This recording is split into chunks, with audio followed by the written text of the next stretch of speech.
This is Darren McCarty, four-time Stanley Cup champion, Detroit Red Wings, Lemieux killer, Stanley Cup winning goal guy. You're listening to SportsRadioDetroit.com.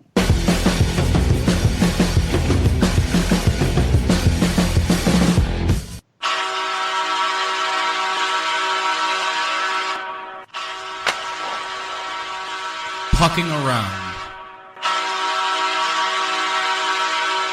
Oh, Jesus.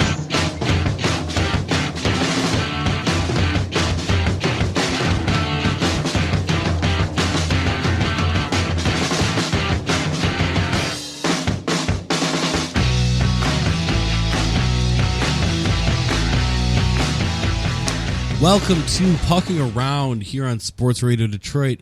I'm Jason Pinkham, and I'm here today with the franchise Steve Hype. Both of us returning after a 1-week hiatus to sort of let the finals marinate a little bit, let the final marinate a little bit and become an actual series before we tried to offer any sort of opinion or discussion on, what 2 games would have. I mean, that would have been a 9-minute show. Like, those 2 games were... hold on, let's be fair. It would have been a 6-minute show. And then 54 minutes, or 108 minutes of us just passing the puck around. And then 6 minutes of show. How are you doing, Steve? I like that. I'm good. It would kind of be like the show would be the trap, and we'd be playing against it. Yeah, well, the show, there'd be like nothing happening for 108 minutes. It would just be us occasionally just reminding you we're still on air. And then in 6 minutes, we condense all of our opinions. Like 2 little 3-minute segments, the front half and the back half of each of the show. Kind of like the first 2 games. Too bad we didn't have like an audio segment of me and you passing a puck back and forth on ice. just the sound of the pucks. Oh, we should. We should have that. That should definitely loop be a that part. For like 5 minutes in the background while we talk. No, loop that for 108 minutes. Oh, my bad. Welcome to Pucking Around. Slap. Anyways, what I think about the final is the Pekies about is really playing well. Like, it's just us. Yeah, anyways, okay, so enough with the jokes. It's been an interesting final already. I mean, we're looking at 2-2 as of this recording. Are they playing tonight or tomorrow? I forget offhand. Tomorrow. They're playing tomorrow, which is Thursday the 8th. Yep. And we record on Wednesdays, obviously. People who know us and listen to this know we do that. So we have 4 games of content to talk about. Steve has a couple of surprise topics. We'll get into those when we get to them because I'm going to be offering a genuine response because I don't know what his topics are. Let's start with the final. You have Nashville and Pittsburgh. When we left our last show recording, Pittsburgh had yet to defeat Ottawa in double overtime. Somehow it took them double overtime. I have no idea how. And we were looking at, an uncertain final, and it's decided now. And it's been a tale of 2 cities. I mean, for lack of better terms, and, stop me if I'm wrong on this, but it feels like it's been 2 entirely different sets of 2 games. Like, both teams are playing entirely different in both situations. You want to sum that up a little better for me?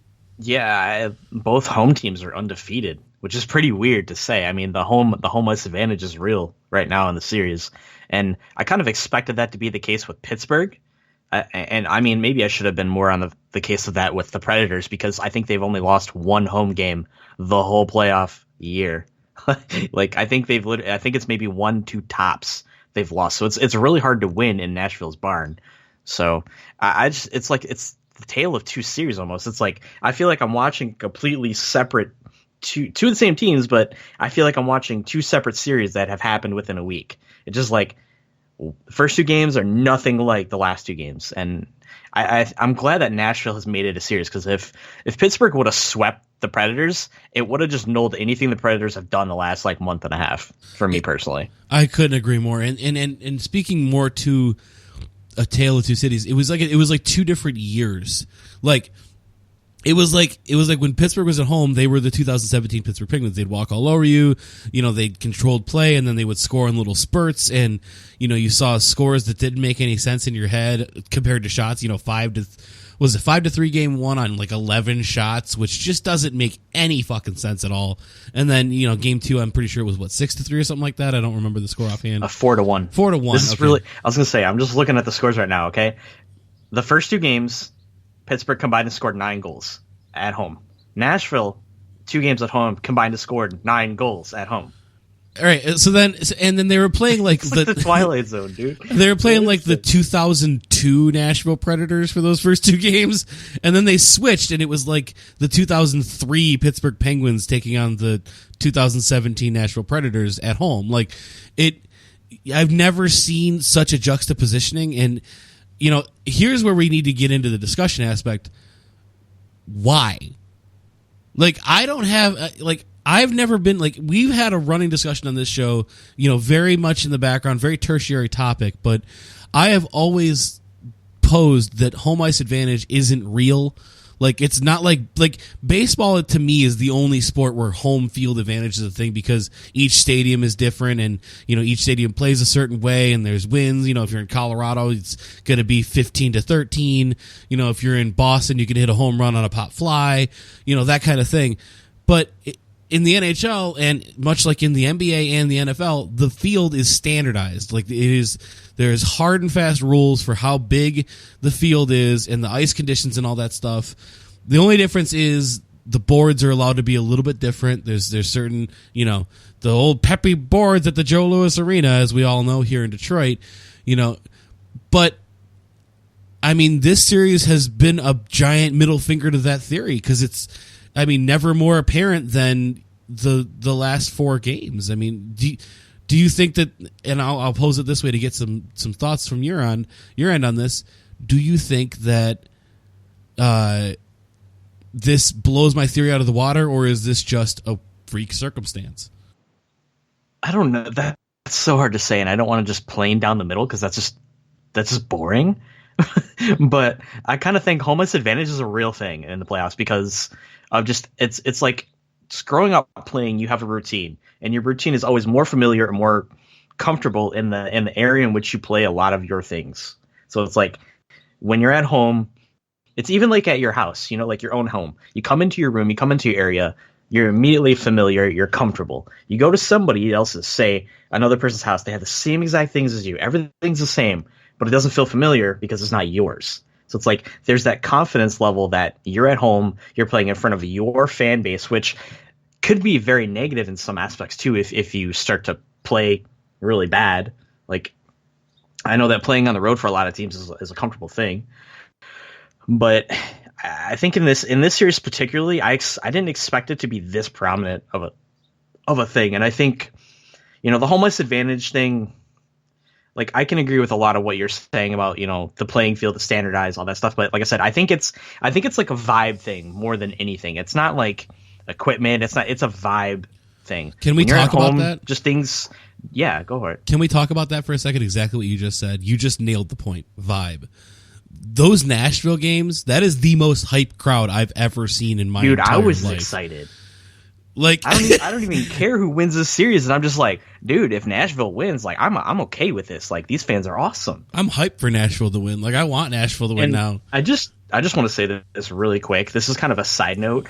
All these people saying that Nashville has not been a legitimate hockey town irritates the hell out of me. Yeah, they literally posted attendance for the last 10 years. I think one of the NHL reporters did. Their attendance records are over 98% consistently over the last 7 years. Well, so that's more for 90% of the teams in the NHL. I'm just going to say that. Well, hold on though. Are they Canadian and or one of the original 6? Oh, they're not. Therefore, they're not a hockey town. So they don't matter, right? Yeah, they're not a hockey town. They're not a hockey town. It's all about Canada and all the cups that they've won. All the cups that they've won in the last 15 years. When was the last time a Canadian team won the Stanley Cup? 93? Fuck, yeah, 93. It's got to be 93. They're kind of on a drought, so I would say that America kind of owns the Stanley Cup. Yeah. Okay, just saying. Let's talk about this vibe. Nashville's. Let's not troll all of our Canadian viewers in one go.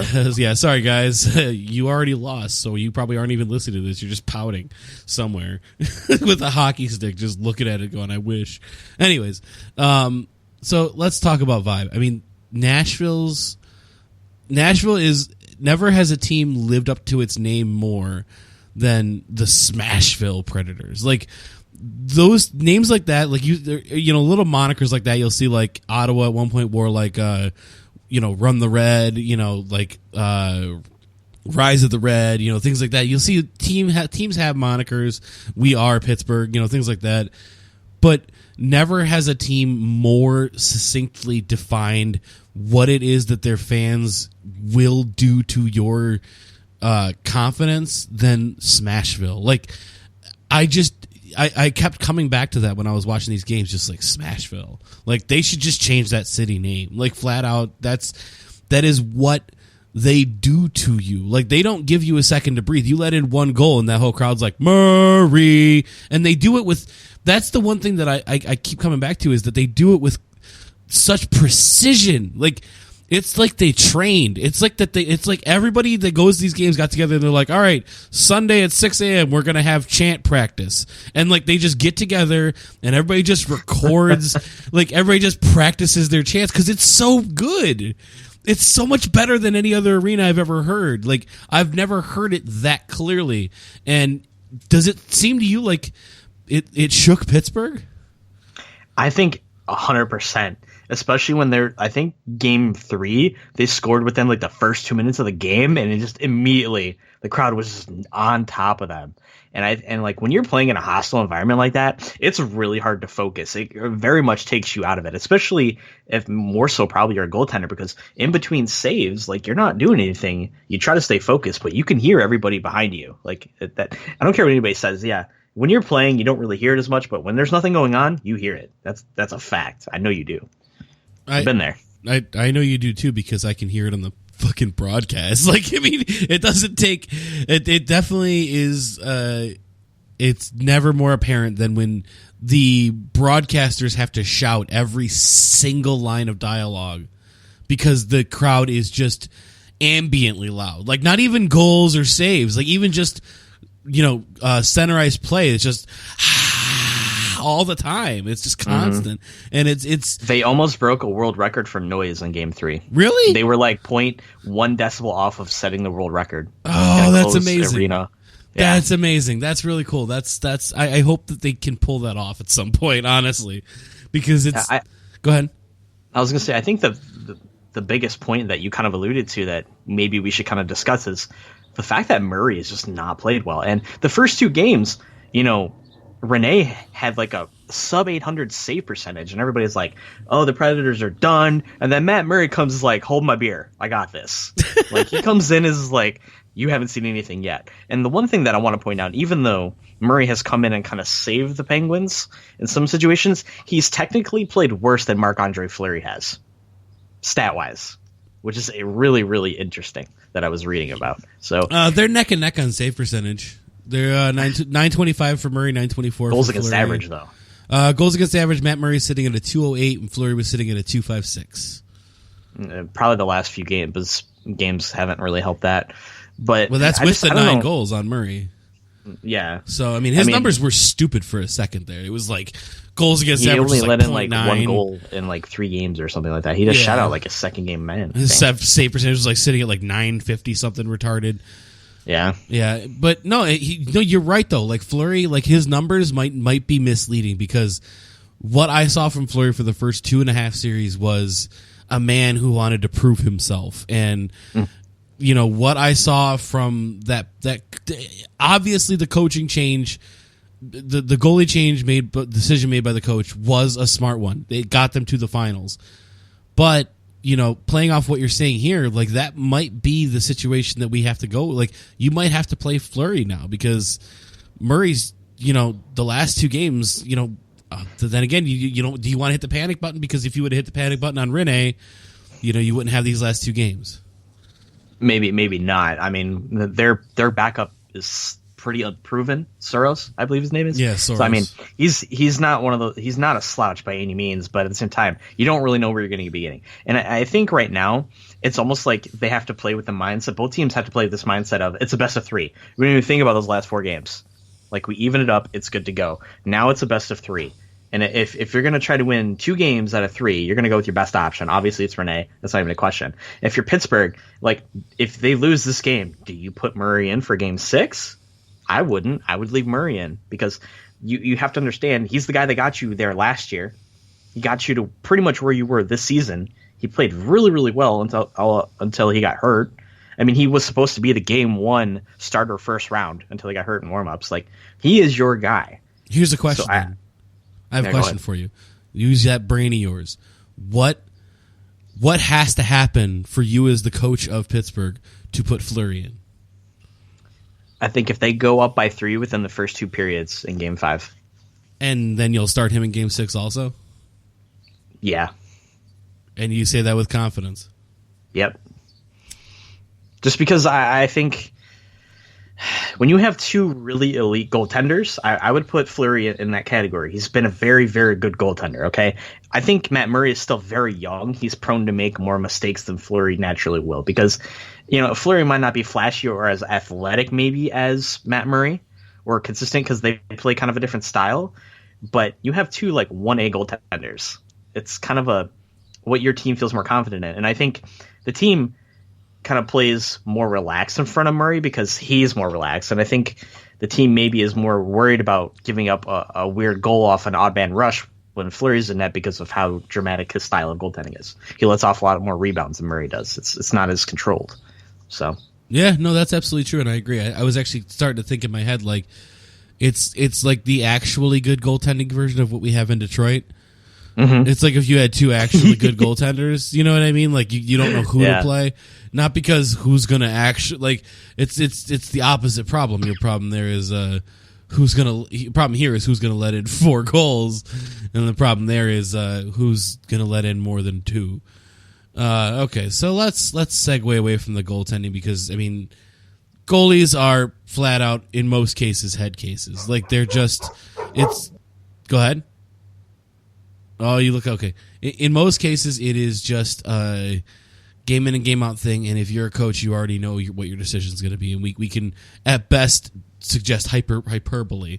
Let's jump into some of the performers in this series. I want to start by talking about a guy whose stats, 10 points or 10 assists in the postseason. I don't have his total points because he's not over 14. I'm thinking he's probably at 13. PK Subban. I'm going to call him PK Troll Job because he is. Never have I seen more, and I don't usually like speaking in such broad sweeping terms, but I could say this with him specifically. Never have I seen somebody who gets it better than PK Subban. This is a guy who, like, he just understands I am playing a child's game, and I'm going to have fun by playing this game. So somebody's going to talk about my breath. I'm going to show up to the arena with 15 fucking gallons of Listerine because that's funny. I'm going to dance in the pregame warmups. I'm going to be smiling and laughing. I'm going to skate up behind Sidney Crosby and say, 2 games each, bro, and watch Crosby freak out about it. Like, I am enjoying PK Subban. He is like, for all of our complaints about how the NHL takes themselves too seriously and players are too boring, it is really fun to have PK Subban. Like, plain and simple, he is a refreshing bath. And I interrupted you. Go ahead. I'm sorry. I was going to say, it's almost like he's a breath of fresh air. No,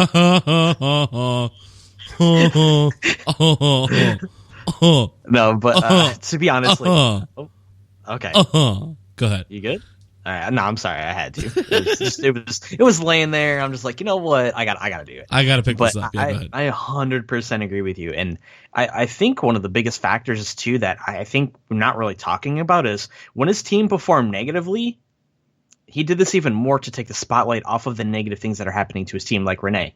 Like, instead of them talking about Rene, they were talking about him bringing in 14 bottles of Listerine. I mean, like, he's taking the negative attention off of his teammates and putting it on him because he can handle it. And, he goes out there saying, we're going to win game 3. I'm confident. We're going to go out there, and then we'll see what happens. And then they win both of their games at home, and the series is now tied 2-2 in the Stanley Cup final. So, I mean, he obviously knows what he's doing. Can I say one thing? He's not the hero they deserve. But the hero that they need. But the hero that they need right now, he's their Dark Knight. Yeah. Just see him riding away on a motorcycle. Is he gonna live long enough to see himself become the villain? Oh God, I hope not. Oh God. God, we need to name this episode Puns Galore or something. Holy crap. No, well, yeah. I just imagine PK Subban riding away on yellow or on a motorcycle with a yellow cape and the Nashville Predators logo on there. A bunch of penguins chasing him. Anyways, no, but PK has been he's living up to the moniker. And by the way, touching on what you said there, don't be surprised if he's the captain of this team in the next 3 years. Like, don't be surprised if he takes over the captain, because what you just described there is something, honestly, it's a part of the story I had missed. Like, I put that together in my head as you were describing it perfectly. He is taking the heat off his team when they're struggling. Like, he hasn't been as boisterous the last 2 games because they're winning 5-1 and 4-1. Like, he doesn't have to be. Like, it's like that again. I come back to the same point. He just gets it. You know what I mean? Like, you nailed it right there. And here's a question. Here's a way to kind of understand it a little better. Have you been on a team with a player like that? Yeah. My junior year in high school, we had a guy that just practical jokes before every game. I mean, we're in the state finals game, and he literally like put peanut butter in the coach's shoes. Like, he just doesn't care. But like, it got us all, to laugh and have a good time and just be loose. And like, and most teams have a guy like that, but I've never seen a guy do it on that stage in the finals. Like, I've never seen that before. And not to mention, like, he's a social media presence as well, because Listerine like tweeted at him like, we'll sponsor you with whatever you need for the upcoming games. I thought it was hilarious. Like, I've just never seen anybody do it, but if anybody's going to do it, PK is going to do it. And I can really admire that. I mean, I see maybe a guy like Ovechkin doing that, but I don't know. He takes it a little bit more serious. I'm not saying Subban doesn't take it serious, but Subban, like you said, he just gets it. And I admire that he can be able to do that in this much of a pressure situation, down 0-2. And then come back and just have that kind of confidence. That's why I still to this day think Montreal goofed. Oh, well, I can't just even if they wouldn't have got to the Stanley Cup final, like just his presence alone, I know they goofed. So, no, I agree with you actually, because I mean, if you look at that deal beyond just this year, I mean, Shea Weber's got all those clauses in his ridiculously stupid contract. Shea Weber is 6-7 years older. I mean, it's going to go the way of Nashville at some point. Let me rephrase that. It was always going to go Nashville's way. Like, it was 100% always predetermined to be Nashville's victory on a trade.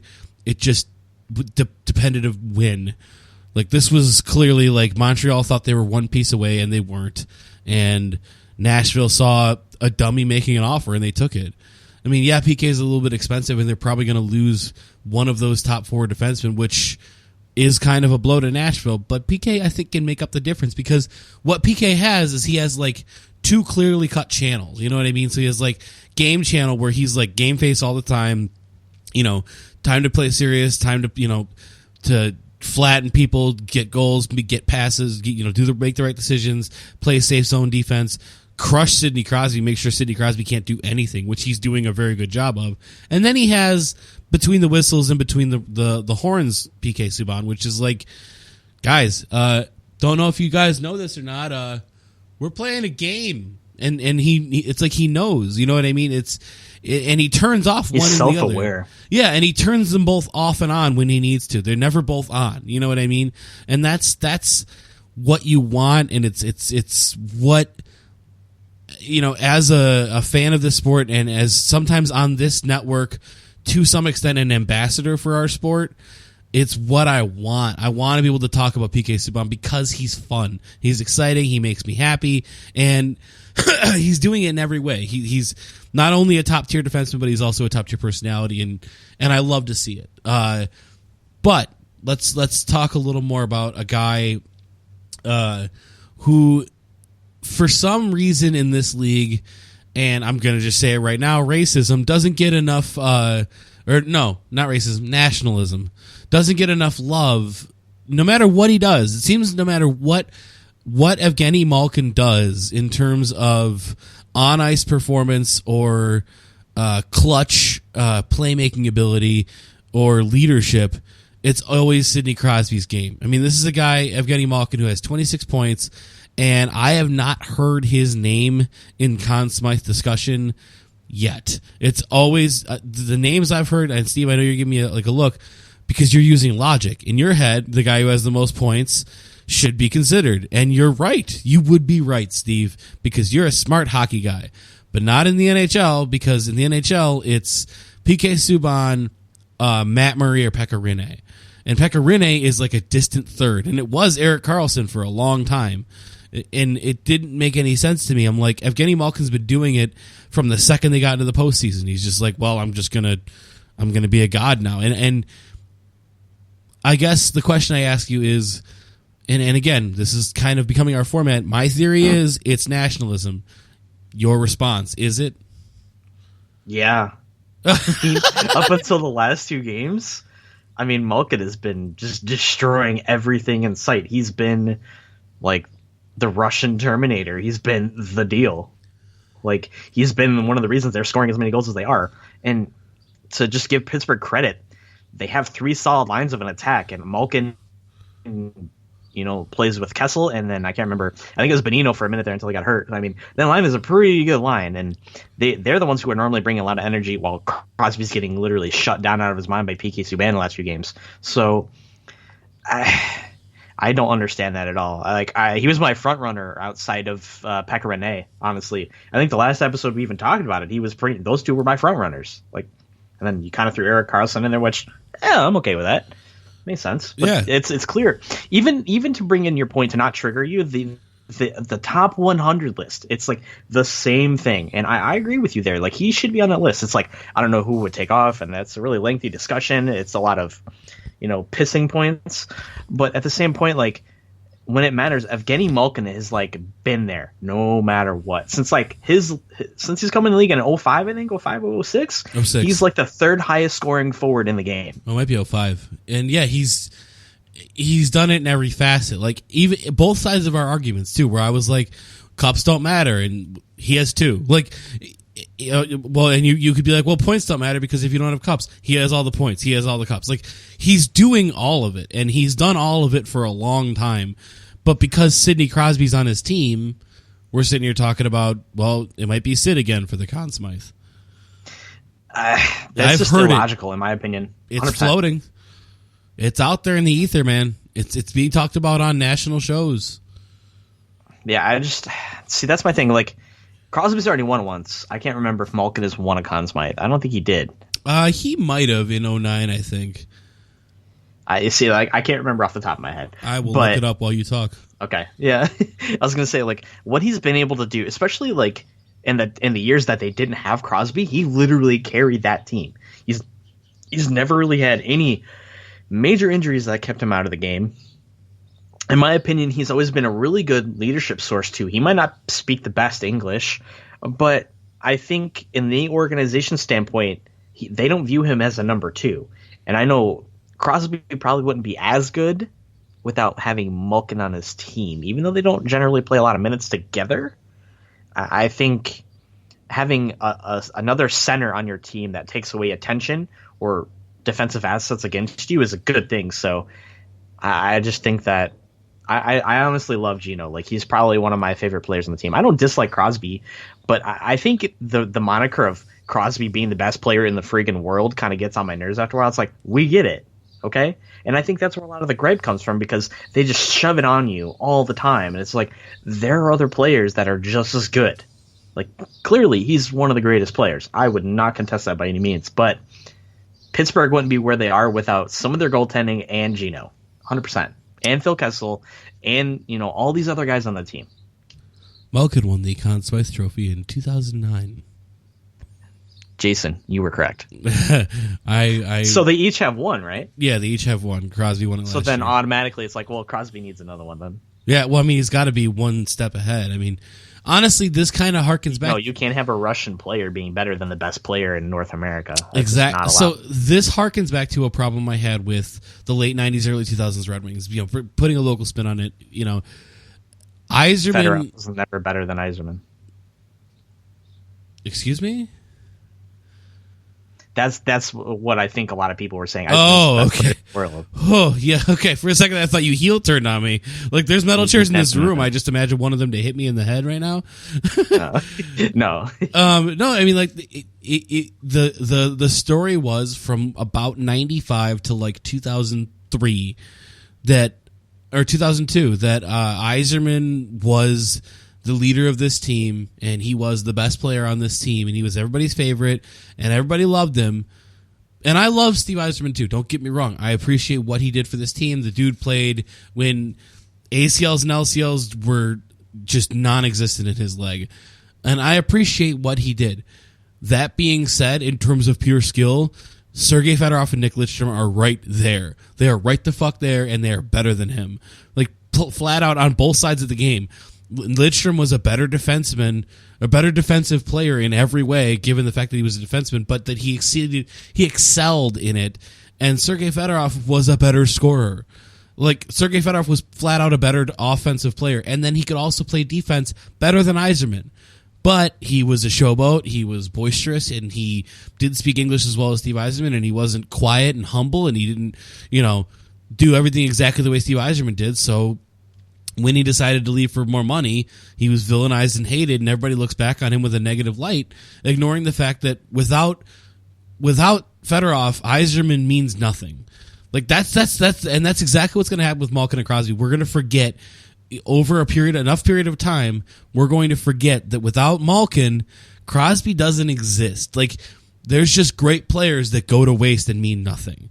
You know what I mean? Like, Dan Marino never won a Super Bowl because he never had the second half. You know what I mean? The difference between Dan Marino and John Elway is John Elway had a receiver and a running back whose names I can't remember because I don't know football that well. But the point is that he had the people who could put the team on the back and get it over, and then he could take all the credit, which is kind of what Crosby's doing with Malkin. Not all the credit, because Crosby's a little bit better. Like, Crosby's on par or maybe a notch down from what Malkin is. Go ahead. I would completely disagree with you and go the other way, because how many times has Crosby had to play without Malkin? Very little. How many times has Malkin had to play without Crosby and perform? Very often. Very, very often. Very often. So what do you mean go the other way? I would say Malkin's probably a bit better skilled than Crosby.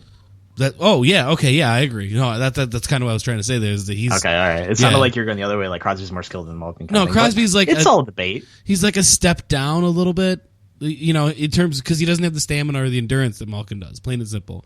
Like, Malkin just keeps going. He just doesn't seem to stop. I think Crosby's two-way game is kind of what makes him slightly more admirable to a lot of people. I think Crosby's two-way game is probably top tier in the league, in my opinion. I don't disagree with you. I agree. And his face-offs. He's just a good face-off player. He is, but in terms of skill outside of those two things, though, I mean, it's Malkin all day. And the fact that we're sitting here having this discussion about how Malkin isn't really in the conversation. I mean, he should be, and he should be a hard number 2, if not a low number 1. But it's not his to win or his to lose. He's just not in the conversation. Everybody's just like, wow, look at all those points. Sure's doing a great job. So Sidney. And I'm like, you're kind of missing the point. But anyways, so let's get into our predictions and then get into your surprise topics. So we got 3 more games in the series starting tomorrow. It's now we've switched into full-on home ice advantage with Pittsburgh having 2 of the next 3 games at home. And I defer to you because I have no opinion yet. Damn it. I was hoping you would kind of give one. I'm really at a toss-up because, to be honest with you, I don't really care who wins. I want to see Nashville win because they've never won it, and their fans wholeheartedly deserve a championship because that's just a crazy hockey city. And props to Nashville, Tennessee for just being a source of inspiration for me personally, to being like, that's a place I'd want to go watch a game. That's a city I want to win a Stanley Cup. Even with their mustard yellow buckets, I want to see them win a Stanley Cup, okay? But if the Penguins win, I'm not going to be upset because that's back-to-back. They got there. They won it. They deserve it. So it's like, okay. But I know a lot of people dislike the Sidney Crosby moniker, and they're just wholeheartedly rooting for the Predators. I've seen so many social media polls where it's like 80% of people want the Predators to win. So I think it's hard because you can't even take the last 4 games as any kind of moniker because they both split. And it's just like they've been pretty lopsided both ways. I know. Terms. But the last few games, I think if anything, it's giving the Predators more confidence than they had going into it. I think the Predators were a confident team, but now they have really big confidence. So they're going to go in, and I think the first 10 minutes of the next game are going to be very telling. I think Nashville wins Game 5. Who wins? And ultimately, the series? I think they're going to win the Stanley Cup in Game 7. I want in my heart to disagree with you, to present a different opinion. But the arguments presented were so succinct and so clear that I agree with you. Game 7, Nashville will be holding that Stanley Cup over their head. I just think that when you're dealing with teams that are at this point nearly equal on skill level, or they sort of cancel each other out, it all becomes motivation and reasons to win. And I think Pittsburgh has nothing left to prove. They're winning to win, and I think Nashville has a lot to prove. And I think that is their secret weapon, plain and simple. Yep. I think that is where the source of their motivation comes from, and I think it's where they will draw the inspiration to get a victory, to win 2 of the next 3 games from. I mean, to see PK Subban lift the Stanley Cup, Pekka Rinne, oh my God, solidifying his 10-year legacy of being one of the best goaltenders in the league, finally having a Stanley Cup attached to his name just propels him. For some people, the Stanley Cup means a lot in stats. Like, some things for me, it kind of does. If both people have Stanley Cups, it's like, well, who has more? Who played the game a certain way? Like, for me, it's like one of those it's a situational stat.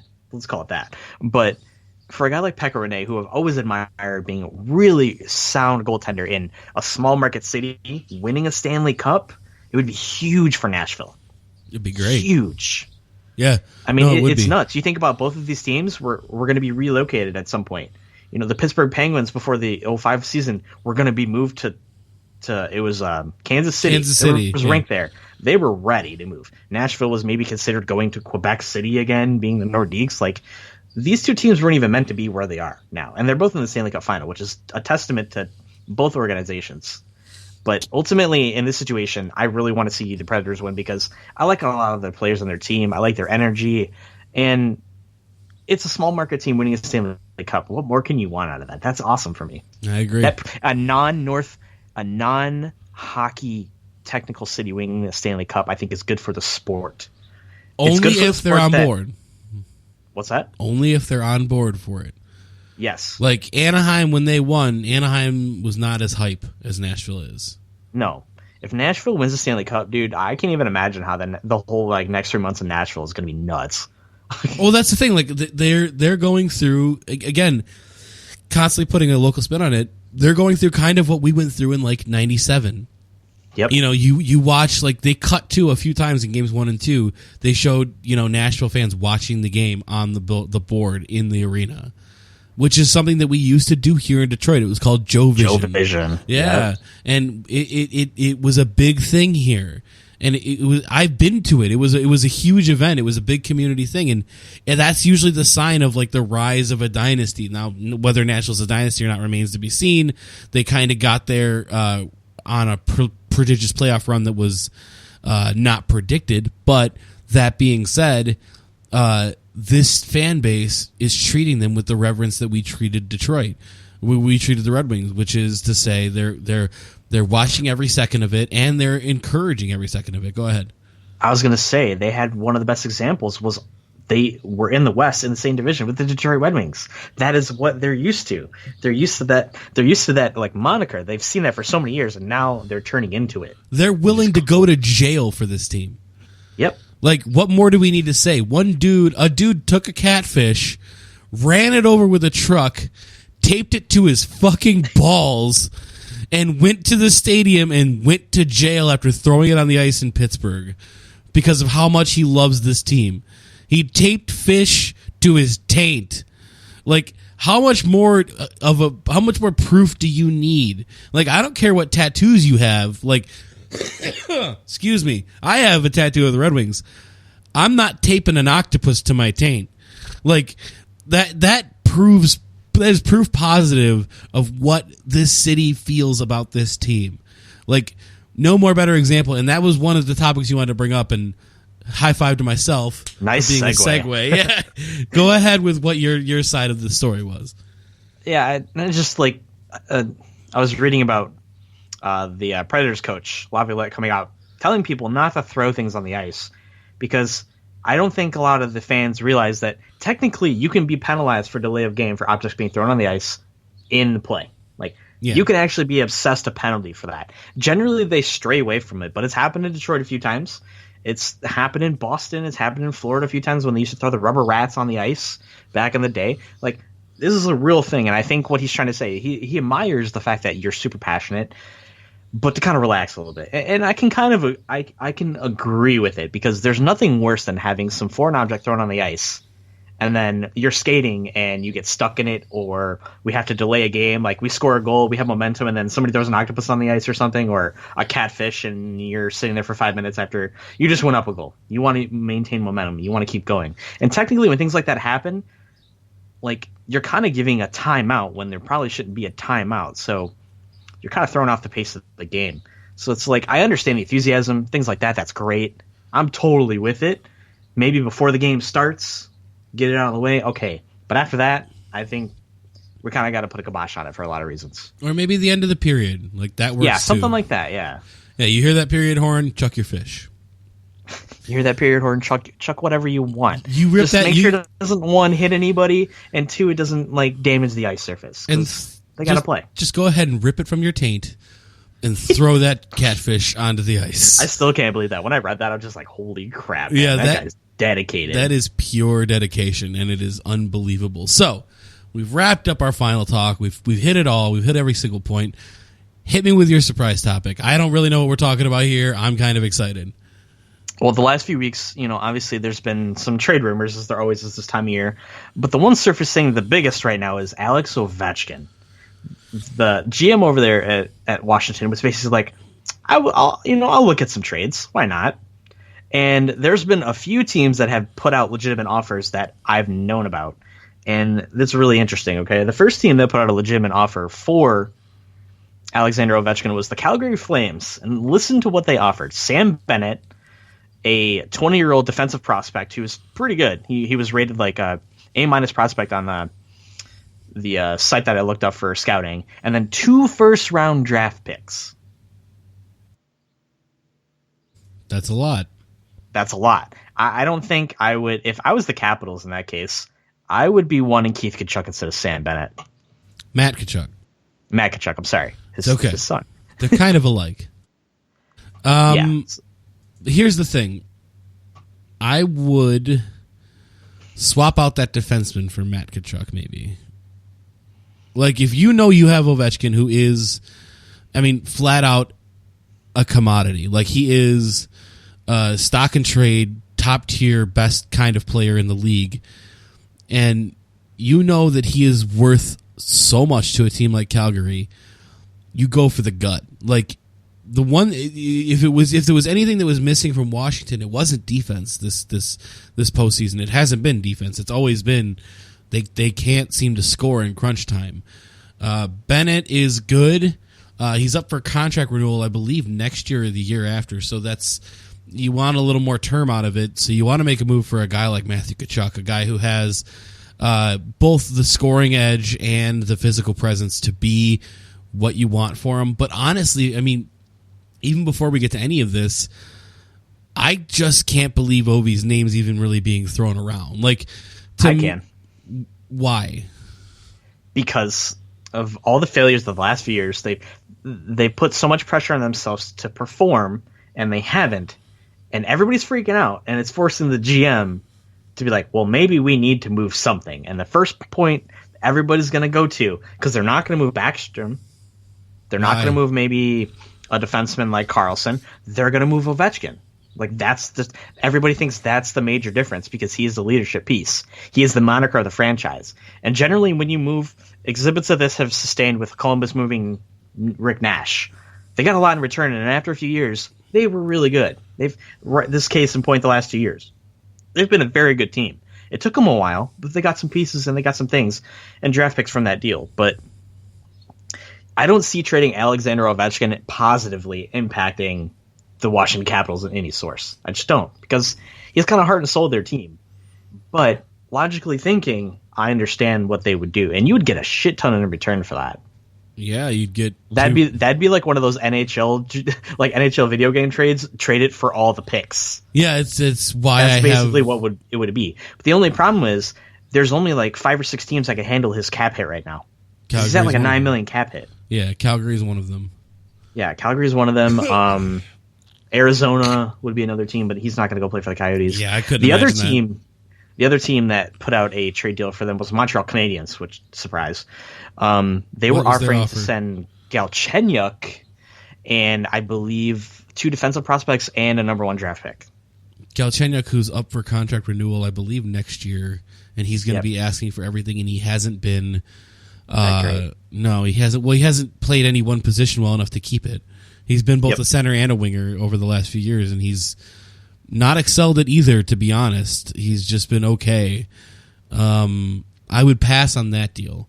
As far as the Calgary deal goes, I would see if I could swap out Bennett for Gaudreau or Monahan, preferably Gaudreau, and then keep the rest of the trade intact. So then you have a pure scorer in Gaudreau who, yes, he's undersized and no, he doesn't have any physical presence, but that dude can puck, plain and simple. That dude goes bar down all the time. And you get your 2 first-round picks, and you get your extra defensive prospect when you have a good defensive core. So I'd probably try to swap out Gaudreau and see if I could pull that off. If it's Bennett, it's a hard no. And for Montreal, in almost any fashion, it's a hard no. Unless the defensive prospect is Nick Beaulieu. Nick Beaulieu, how do you say that? Beaulieu? And Borlo? Beaulieu, I believe is the way you spell his last name. Below. Yeah, Below, yeah. That guy. Unless it's that guy, I'm not interested. Flat out, it's going to take a lot to get Ovi from me if I'm the GM of Washington. Go ahead.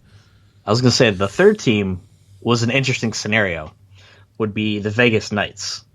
Because fuck do they have to offer? Say they pull a player off a team of significance, like maybe Joe Thornton or Patrick Marleau.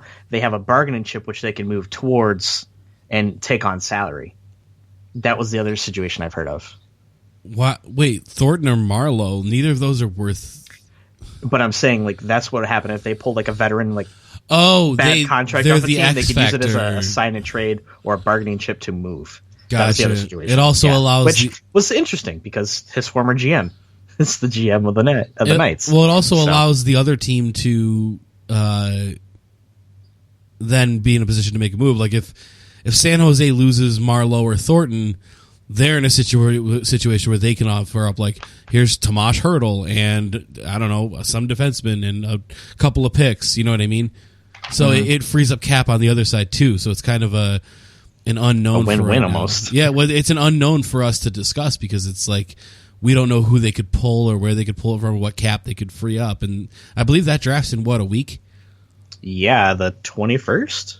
I think it's the 21st. I think that's when the awards are, and then the draft is the 22nd. It's the day after or the day after 24th. That. Yeah. It'll be exciting, and it'll definitely be good show fodder. So you mentioned another name in the pre-show, and it's a name I don't want to pretend. I just want to assume you were lying, but let's hear what you have to say. Kovalchuk is considering coming back to the NHL because he's done what he's needed to do in the KHL, and he's made all his millions of money, and he wants to come back and play in the best player pool in the world. After a few years and being older. I think he's now 36, 35, and he's going to want a 6 to 7. He's going to want a lengthy term, because basically what happens is, for him, in order to come back, technically the Devils own his rights. So the Devils would have to then bring him back in and then move his contract, and they would renegotiate his contract, the team that is accepting a trade. And I haven't heard any sound information on trades that I've kind of read up on. But the interesting thing is that he even wants to come back, which I just find really fascinating because he just kind of left and had that moniker that he didn't want to be here. Why am I here? I'm going to go play in Russia where it's better, blah, blah, blah. And all of a sudden, you're hearing all these rumors of KHL players wanting to come back. He was one of them. Datsuk was the other one I heard. He would consider maybe a return to the NHL, which is really interesting. So, yeah, I read that on THN the other day that he wouldn't rule out a return to the NHL, possibly. In which case, in both cases, I'm like stone cold. 2 middle fingers and a backwards somersault and the beer cracked over while I stunner you in the face. I hate this story. At my core, everything you just said is the worst part of hockey. It's old stars who had glory days trying to come back and displacing possibly a rookie or possibly somebody who's about to hit their prime so they can, have the fucking Brinks backed up for no reason. I'm sorry I interrupted. Go ahead. No, you're okay. The one thing I would give Datsuk a little more credit for is, he did abandon the Detroit Red Wings, but he literally destroyed the KHL last year. Like, he looked like old Datsuk. And I think that's one of the strongest cases for him. But the only thing is, he's almost 40? I think he's like 37, 38 now? 39 now, I believe. 39, yeah. So he'd be playing for maybe another year or two, maybe 3, depending on his stamina and endurance and all that kind of stuff. But Which hasn't been good to this point. Yeah, the end of his tenure in the NHL, he looked very washed up. He looked very done. And as we all know, the NHL is... God, this shit pisses me off. Like, this is such a waste of all of our time. Like... Best case scenario, both come back, both get, what it amounts to like a fourth of a team's major player cap room, and both put up maybe 45 to 50 points tops. Both basically just do the Jágr tour of teams. And I don't know why anybody would pay Kovalchuk $7 million after what he did. Like, there's no way. That's why I probably haven't even heard any teams. Like, I know there's some teams that would be like desperate and take it. Yeah, but at the same time, it's like if there's better pieces younger out there, like I heard, Matt Duchene is more than likely going to be one of the top traded players in the next few months, and then Evander Kane's name's been thrown out there. So it's like those two guys are better than those two guys that you'd have to sign for $6+ million.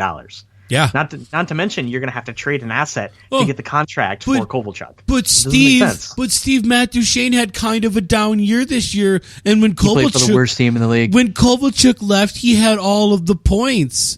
He was so much better 7 years ago than Duchene was this past year.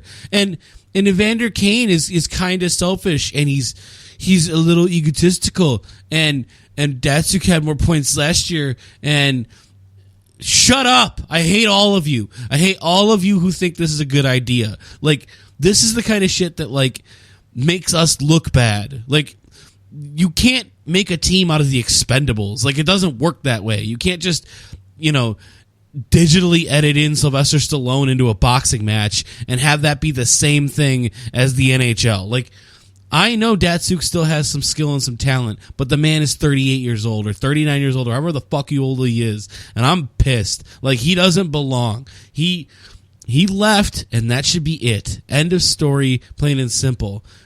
When you're that age.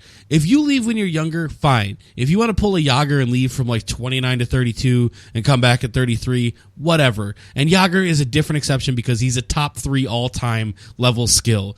Neither of those guys at their best at their best are Jágr, plain and simple. Like, I love Datsuk and I liked watching Kovalchuk when he played, but neither of them is fucking Jaromir Jágr. Like, so they can't exactly do the goodbye tour of cities and have it be the same. It just oh God, that bothers me. I didn't mean to trigger you. I'm so sorry. Well, no, because it's just going to be more bullshit we have to think about in terms of like, well, what about cap room and who's going to move? I was going to say, this is heavily going to impact, like, because the NHL is one of those sports where one deal has to happen first before other deals successfully start falling. And it's like, this is supposed to be top tier news. Like, this Kovalchuk thing, he technically is rated as a top 3 free agent right now by a lot of these blogs, which I think is stupid. It's utterly stupid. So if any blog rates Kovalchuk in their top 10 of free agents that can be moved, that blog should be taken down. Oof, THN is going to no longer exist. Sorry, THN, you're wrong on this one. Like, flat out, he's 36 years old, 35 years old. He's never going to be what he was, and even what he wasn't enough to win anything because he doesn't have a Stanley Cup. Well, the one thing maybe I'll give Kovalchuk, he played with Danny fucking Heatley. He's well rested. He's well rested because he doesn't always play to full speed, so he's well rested. Shut up! Stop justifying this. You're trolling me right now. That is not fair. You and I both know the KHL is a much harder place to play in if you've ever read any of the horror story articles about it. Yeah, I Like, remember Ray Emery punched a trainer in the face because the guy threw a hat on him. So I mean, shit. yeah, like there's all these like lost players that you forget about that are just over there like tearing it up. But whatever, who cares? Because it's like, you know, It's not the NHL. No, it's not. It's not the NHL, and it's ran like a mule show. It's terrible. Goodbye. I don't want to spend any more time on these people. I hate these. This just makes me uncomfortable. We had such a good time talking about PK Subban, and now you had to go and kick me in the balls and remind me of how cynical and angry I am at the NHL in general. Well, I mean, the good news is we only have like maybe tops. We have what until next episode? That's when Game 7 would be. I think it'd be Hopefully, Wednesday. yeah. Hopefully, maybe we could delay our show recording to be able to talk about the final as a whole.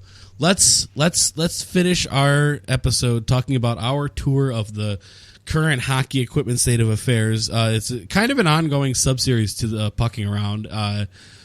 We visited Pirani's recently. Pirani's Hockey World, for anybody who wants to look it up. Good shop. I'm myself dipping my toe back into the world of playing indoor and outdoor roller. Semi-competitively, more in the veins of like a Sunday rec league softball, but with hockey. And I want to say, like, not only your knowledge aside, which we could do an hour just on how impressed I was with, like, you were like, oh, P88 46532, that's this curve, it does this thing, this toe, this material. That aside, in terms of, you know, this is something I asked you there, and I think it was the kernel of an idea to bring it to the show, and it's a question that, you know, maybe you can answer and elaborate on a little bit. Why is the monopolization of hockey equipment happening so rapidly? Like, we are looking at... I wish I had a specific answer. It used to be like 50 brands, and now it's like 6. Well, I think a lot of it is like, especially Bauer. It's mainly Bauer's fault. They bought so many companies out that it just like, I think a lot of it too is, okay, I'm just gonna break this down. What happened was recently Bauer filed for bankruptcy. The reason they had the bankruptcy problem is they were basically acquiring all these assets, and then they were pushing product out to places that didn't need as much product. So say they would call a shop, and the shop normally orders 14 sticks, right? You know, or no, we'll do 12 because it's easily dividable by 3. So it's like 12 sticks, 3 in each pattern. Okay, 3 in the same flex. So most places order 75 flex or 85 flex. They keep it pretty standard. And then you'd have like 1 or 2 of the other flexes. So Bauer would be like doubling and tripling their order. And then what would be happening is none of the product would be moving. So they would have to discount the product heavily, and then they would bring out another line like right after that. So it's like they weren't making enough money to sustain bringing out the product. And that's the main reason why Bauer had to file for bankruptcy, is because they weren't making enough money. And a part of the problem is they're pushing out too much product too soon without any gaps. Like, they're literally pushing out a new product line every 12 months now. It used to be like 16 to 24 months. There would be every 2 years they would push out a new product. Now it's yearly. So it's like you have a Vapor line 1 year, the next year would be the Supreme line, and then the Nexus line. So it's like they're just rotating new, and then after that it would recycle again. And now they're doing it in a shorter time span, which is creating all this gear that has very minimal differences in actual... I don't care what anybody says. There's certain sticks that, like... We'll take this example, like the Bauer Supreme line. It flexes a certain way. And then the Nexus line supposedly flexes this way, when it still flexes pretty much like the Supreme line. And then you have the Vapor line, which is like a low kick, which, you know, it's a little bit different. But most of the players are not going to feel the heavy differences unless you're top of the line. So it's like you have these kids just buying a stick based on technology that's not really that different, and then they're just wasting money.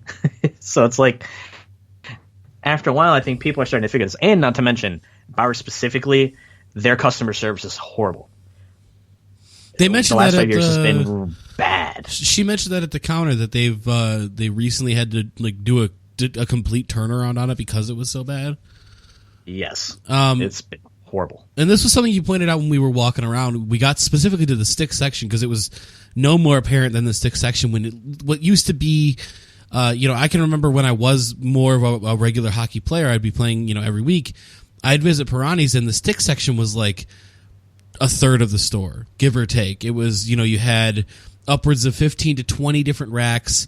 The adult section was what the whole section is now, and then the intermediate section was like what is now the padding section.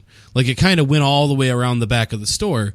And this is where my monopolization came from, was because, or the idea came from, was because you took what was a healthy selection where you could make a decision based on what felt good and felt right, and you narrowed it down to like, well, you can either go CCM, Bauer, Warrior, or I don't know, Tour. Like, it was really, even East. You said Easton's dying this year. They got bought out by Bauer. CCM bought out RBK. Well, they didn't buy RBK; they just own them, so they stopped them. Oh, they absorbed RBK. How's that? Is that better? So CCM better, yeah. absorbed RBK. And so for the average fan, for someone like me, because someone like you, this is all just old hat. You're cycling through all this information that you consume on a daily basis. But for someone like me who's just walking into the store, I'm like, well, where the fuck are the rest of the sticks? Like, what happened? Like, so moving beyond Bauer, like, what happened to the rest of these brands? Like, why is a brand like Easton not able to succeed on its own? Why is CCM not sustaining RBK as its own independent brand? What is it, just that it's such a niche sport? I think that, and the combination of how these companies market outside of the NHL, because when you look at the NHL, all these players are either using CCM, Bauer, and then Warriors picking up a lot of pace in the stick department and the glove department and protective in general. But if you look at most of these pros, it's like 60% of pros use Bauer products, and then it's like 30% use CCM, and then the other percent is divided up in the other small programs or small companies. So it's like, when you look at marketing, kids don't care that, Warrior might have the best stick. If their favorite player, Patrick Kane, is using a Vapor, they're going to go buy a Vapor. They don't give a shit. Like, that's what they see, and that's what they're going to buy. It's not like the guys in the NHL can get whatever they want, and it's painted. Like, basically, like, say Patrick Kane, for example, right? Even though he uses a Vapor painted stick, the internals of the stick are actually a Supreme stick from, like, 10 years ago's technology. They just paint to look a certain way. Really? Yeah. He technically uses, it's an old 195. It's basically a Supreme style stick where it flexes in the middle. He's got a certain kind of weight to it. He's used to it. That's what he grew up playing with. So now what they do is they take all these specs and they just paint it as a Vapor. So it's a selling tool. Huh. Because these guys can have whatever they want. Shit. Now I feel like an idiot because I have a Patrick Kane Bauer. No, but I mean, there's this big thing. There's an article that I read on NHL.com that, Chris Kunitz had this huge lengthy process of trying to find a new stick, because Easton was going out, and then his recent production has been, they were kind of joking around that it's because of his stick, and he switched to Warrior, and like that's basically what's happening to like the core group of hockey people. It's like we have like 3 or 4 choices for certain things of equipment. Like skates, you got 2 choices: either CCM, one of their 3 brands, and then Bauer, one of their 3 brands. That's it. That's all. There's 2 skate brands. That's basically it. In roller hockey, it's a little different, but ice hockey, you're pretty much wearing 2 brands of skates, and there's 3 lines within the 2 brands. It's like eventually you might find something that fits your foot, so you're covered. But when you think of it like on a consumer scale, it's really bad, because if you only have 2 choices, you're kind of stuck. Yeah, and that's kind of the same thing. That's what's happening with all these brands. It's like you have subgroups within the brands, but say I like a really niche pick of I like a really niche curve that CCM just released. It's a combination of 2 curves that I grew up using that I've always thought would be a great idea, and then they finally released it. So it's like, I am going to have to buy a certain brand just to get this stick, and then I'm going to have to spend over $150 to get the curve, because the curve is only offered on a high-end stick.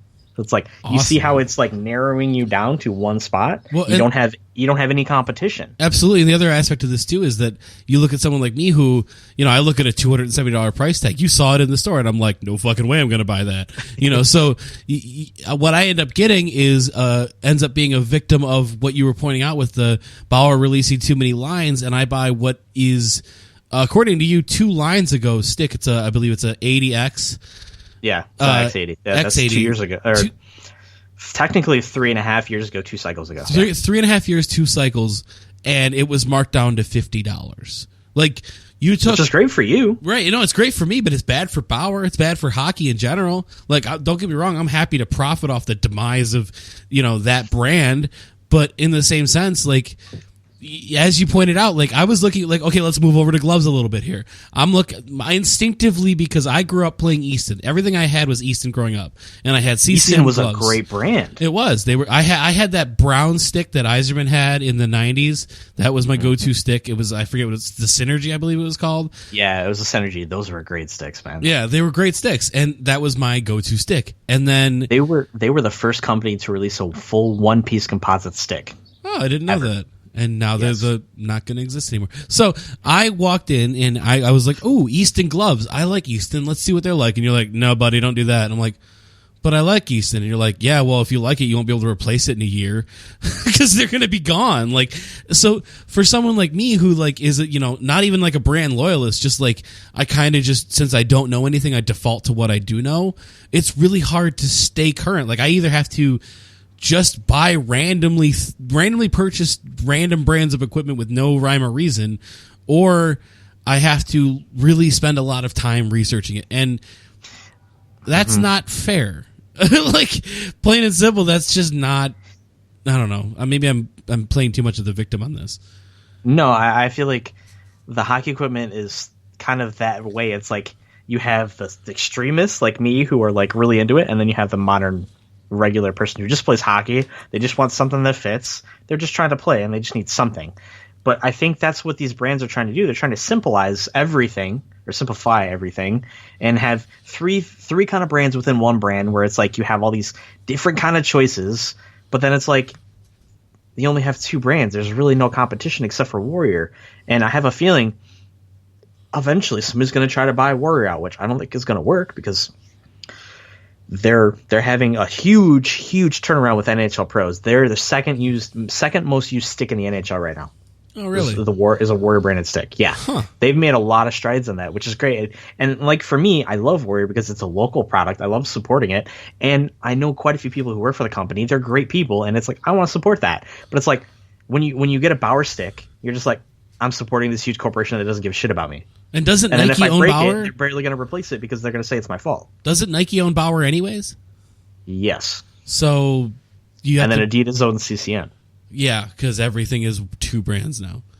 Yeah. Like it's hard for the average person who is like, most fans are not going to care because most people are going to, they're going to subside to some normalist, like they're going to get the regular curve, and they're going to be the easy accessible stick, like the $150 price point. It's huge right now because of that. But you have people like me who are really specialized. We're looking for certain things. And I either have to custom order it in a batch of 12, which costs me $3,000, or I just have to completely find something else to use. So, yeah, I hope you better find something else to use because $3,000 ain't exactly worth it. Yeah, that's because you have to order in team bulk sizes to get what you want. And the other aspect of this too is just playing from the layman side of things. When I walk to the glove section, I just see 25 different versions of the exact same glove now. Like that's it's like two, or it's like three in one color, and then another glove, and then three of the same color. Yeah, well, that's the other product of this monopolization is you have the dilution of diversity. Wow, that was a lot of words. You are smart. So part of the monopolization and the dilution of the diversity is you look at what used to be like you could tell an Easton apart from a CCM. Like CCM was like, we have an outward flexing cuff that has a hard plastic edge, and it gets, as you described with like the Bauer, it starts small and it gets bigger, and then CCM was like, and then Easton was like, well, we prefer an outward cuff that flexes with your wrist and kind of goes along with it. It acts like almost like a secondary forearm guard. Like, since you don't really have a lot of protection there, it's a little extra protection. And then, you could tell them apart. And now it's just like, well, you want Bauer, CCM, or Warrior because they're all basically the same. And the question I have for you, and kind of a good place to wrap it up because it kind of is the summation question of all of this, is that necessarily good in terms of, have we just hit a point where we have figured out as an industry, a product creating industry, they have just figured out this is what works best for everybody. Why make anything else? And that works well. Or have they just been like, this is what fucking sells and we don't care? I think it's a combination of both, but it's more of a combination of so many people have bought a certain product for so long that it just works this way. It's easy to distinguish brands. It's easy to distinguish fitting sizes. Like you have especially gloves, you have 3 different fits. You have the 4-roll fit, which is one of my favorites. It's kind of loose, relaxed. You have the tight fitting glove, like the Supreme glove. And then you have the in-between of those 2 fits, the Vapor glove, which you bought. It's kind of a little tighter in the hand, but it rolls out on the wrist. So it's kind of the in-between. That's like a lot of companies have those 3 brands. CCM has the same thing. They have 3 different ways they do it like that. So it's like both brands have the 3 avenues covered, and they find that that's what works. I guess that's what works. But for people who like things differently and don't like to be of the same, the niche, the small percentage, me, and most of the people who have, gear whore tendencies is what we'll call it, like me, of course. You want something different. You want when you cover mass quantities of people, you take away customization and you take away apparent differences. So it's you don't get the same cool things you used to be able to get in gloves and equipment in general, especially sticks. It's like every line has the main 3 curves, and then after that, you're lucky if you could find one. You might be able to order it online if they have it, and then I'm right-handed, so it's going to be gone within 2 days. So yeah, it always seemed like there used to be 12 of each brand. Now there's just like 4. But then, like next week, we're going to be going to Total Hockey, and I think you're going to realize Total Hockey is different. It's going to have more of the things that we're talking about here, but it's still the same kind of condensed three group systems of everything. Even goalie equipment was the same way. Different brands, but same concept. It was Brian's, CCM, and Bauer. And that's, even you said Brian's is a local thing, so goalies kind of have it worse. Like you're victim to whoever's in your area. So anyways, maybe we'll have a follow-up when we go to Total as in terms of exploration of brands and what it means to be a buyer. You get to try on some skates. I'm kind of nervous. I'm admittedly extremely nervous because this is one thing. This is a little preview for next week. I wear a size 14 shoe, not wide, a size 14, and that's fucking important because every brand, like I'm more or less like limited down to like skate shoes, because skate shoes, for anybody who's worn them, knows that they're wide looking, but they have a normal sole. Like they have a normal innard. Like it's like a lot of protection, but in terms of like, it's not a wide shoe. Like a wide shoe, I walk around like a new horse. Like I'm just kind of wobbly and uncomfortable because I don't have a wide foot. I have a normal size foot. But having a size 14 means, fuck you, fatty, better go buy some wides. Like they literally limit me down to like, I only have to stick like one brand I can buy, and maybe I can try out some CCMs. We'll see. We'll review that next week after we visit. But if you've liked what we talked about today, we ran a lot longer than I expected, and I hope you enjoyed it I hope you enjoyed us for that length. You can always subscribe to us on iTunes.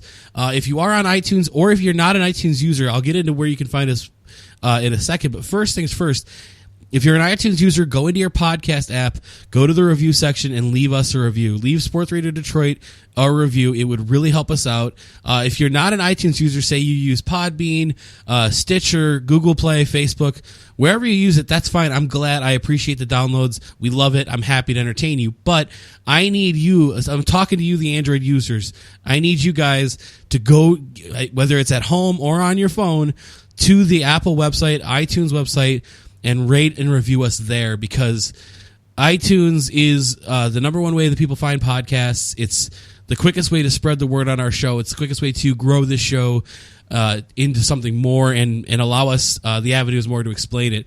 You can follow the brand on Twitter at Sports Radio DET. You can follow our sister show when we come back. I believe we'll be doing a summer show next week or the week after. I'm not certain yet. At STW_SRD. You could follow me on Twitter at JMPinkham.